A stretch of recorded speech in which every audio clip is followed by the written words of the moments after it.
Yeah Ahmed okay. So తర్వాత మనం చూస్తున్నట్టయితే క్లాసిఫికేషన్ ఆఫ్ కాలమ్స్, అంటే కాలమ్స్ అనేది మనం ఎన్ని రకాలుగా యా లాంగ్ కాలము, షార్ట్ కాలము, తర్వాత మీడియం కాలం. సో యా జనరల్గా మనం పేరు బట్టి చెప్పేయచ్చు. లాంగ్ కాలం అంటే పొడుగ్గా ఉంటుంది ఇన్ సెన్స్ ఆఫ్ ఏంటంటే ఇప్పుడు ఫర్ ఎగ్జాంపుల్ ఇంతకుముందు చెప్పా, పొడుగ్గా సన్నగా ఉందనుకో దాని లాంగ్ కాలం అనలేం. యా సారీ, పొడుగ్గా ఉండి చాలా లావుగా ఉందనుకో దాని లాంగ్ కాలం అనలేం. పొడుగ్గా ఉన్నది at the same of it also depends upon diameter అనమాట. ఓకే, సో అది దేనిపైన డిపెండ్ అవుతుంది యాక్చువల్గా అనేది మనం ఇప్పుడు చూద్దాం. Long column is column which fails primarily due to bending stress. Okay, in long columns direct stresses are very small compared to their buckling stress. యాక్చువల్గా దాన్ని వీడు ఎలా డిఫైన్ చేస్తున్నా అంటే అహ్మద్, లాంగ్ కాలం అనేది నీకు లోడ్ ఉంది కదా, లోడ్ ఇలా పడుతుంది కదా, ఇలా పడినప్పుడు కాలం ఇట్లా ఇరిగిపోయి ఫెయిల్ అవ్వదు. ఓకేనా, క్రష్ అయిపోదు కాలం అనేది, దానివల్ల ఫెయిల్ అవ్వదు. లాంగ్ కాలం ఎట్లా ఫెయిల్ అవుతుందంటే లాంగ్ కాలం వచ్చేసి పొడుగ్గా ఉందనుకో కరెక్ట్గా ఈ కాలు ఇరిగిపోద్ది అనమాట, అంటే బక్కలు అయిపోద్ది. బక్కలింగ్ అంటే ట్విస్ట్ అయిపోద్ది. ఇలా ఉందనుకో కాలము ఇలా బక్కలు అయిపోద్ది, అంటే మొత్తం కాలం ఇట్లా క్రష్ అయిపోదు. ఎక్కడో చోట ఏమవుద్దంటే కాలం ఒక చోట వీక్గా ఉన్న చోట ఏమవుద్దంటే బక్కల్. సో ఒకసారిగా కాలు నిలబడుకున్నాను అనుకో, ఎవరినో మోకాలు ఎట్టన్నా అనుకో మనం పడిపోతాం ఇట్లా. ఓకే, సో ఆ విధంగా ఫెయిల్ అవుతుంది అనమాట ఇది లాంగ్ కాలం. సో అటువంటి టైప్ ఆఫ్ కాలం ఏంటామంటే మనము లాంగ్ కాలం అంటాం. బక్లింగ్ అంటే fails due to buckling. Okay, so దాని యొక్క రేషియో కూడా ఇచ్చారు చూడు. Long column is a column whose slenderness ratio is greater than 120.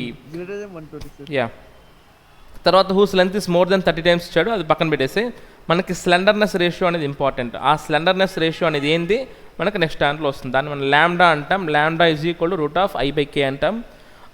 స్లెండర్నెస్ ratio అనేది ఏంటి ఇప్పుడు మనం డిస్కస్ చేద్దాం తర్వాత. ఓకే, సో నువ్వు గుర్తుపెట్టుకోవాల్సింది ఏంటంటే లాంగ్ కాలమ్స్లో స్లెండర్నెస్ రేషియో అనేది 120 కన్నా ఎక్కువ ఉంటుంది. ఓకే, తర్వాత షార్ట్ కాలమ్స్ చూద్దాం. షార్ట్ కాలమ్స్లో నీ కాలం అనేది డైరెక్ట్గా స్ట్రెస్ వల్ల బెండ్ అయిపోద్ది. అంటే ఏమవుద్దంటే నీకు కాలం అనేది పిండి అయిపోద్ది, మొత్తం కాలం ఫెయిల్ అయిపోద్ది అనమాట. సో అట్లా ఫెయిల్ అయ్యే కాలమ్స్ ఏమంటామంటే మనము షార్ట్ కాలమ్స్ అంటాం. In short columns buckling stress ఉండదు. బక్లింగ్ స్ట్రెస్ అనేది చాలా తక్కువ ఉంటుంది. డైరెక్ట్ స్ట్రెస్ అంటే నేరుగా లోడ్ వల్ల వచ్చే స్ట్రెస్ చాలా ఎక్కువ ఉంటుంది. Yeah correct.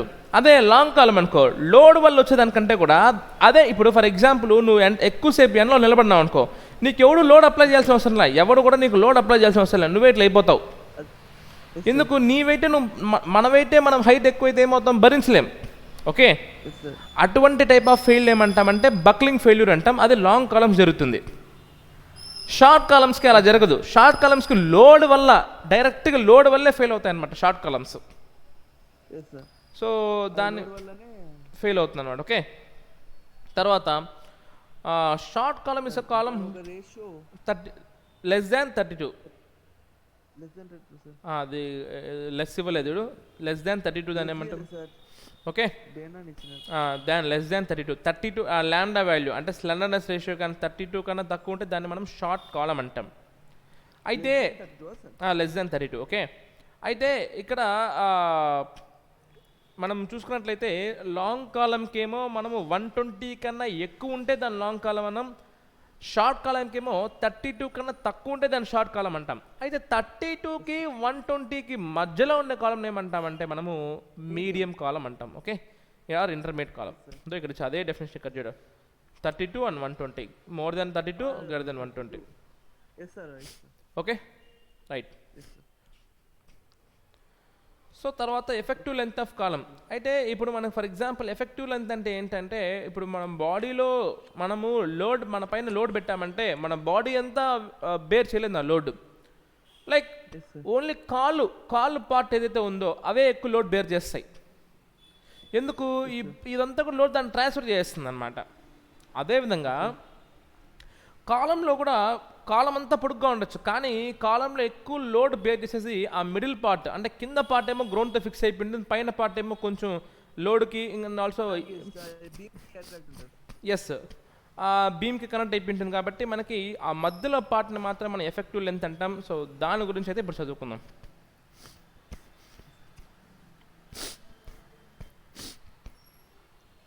Sorry. The effective length of a given column with given end conditions is length of an equivalent column of the same material and cross section with hinged ends having the value of the crippling load equal to that of given column. అంటే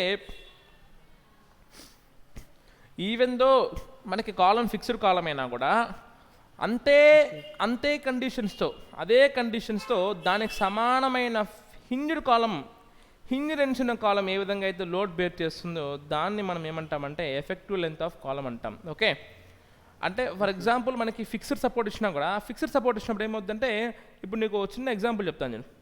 ఇలా ఉందనుకో మన కాలం పొడుగ్గా, ఈ నుంచి ఈ part ఈ నుంచి ఈ పార్ట్ దీనిలో కలిసిపోతాయి, సపోర్ట్లో కలిసిపోతాయి. ఈ పార్ట్ మాత్రమే, ఈ రిమైనింగ్ మధ్యలో పార్ట్ మాత్రమే మనకి ఎఫెక్టివ్ లెంత్ అనమాట. ఓకే, సో దాన్నే వాడు ఏమంటున్నాడంటే అంతే సమానంగా ఉన్న హింజ్డ్ కాలం ఏమైతే ఉంటుందో దానికి సమానంగా ఉంది, మనం తీసుకోవచ్చు అని చెప్తున్నాను అనమాట వాడు. ఓకే,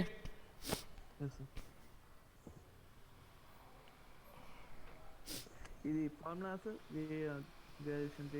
రేడియస్ ఆఫ్ గైరేషన్ అంటే √I/A. గుర్తుపెట్టుకోవాలి, ఎందుకంటే యాక్చువల్గా మనకి ఇంపార్టెంట్ ఏంటంటే స్లెండర్నెస్ రేషియో. ఆ స్లెండర్నెస్ రేషియో మనకి ఇక్కడ వచ్చింది. ఓకే, స్లెండర్నెస్ రేషియో అంటే ఏంటంటే L/R L/K.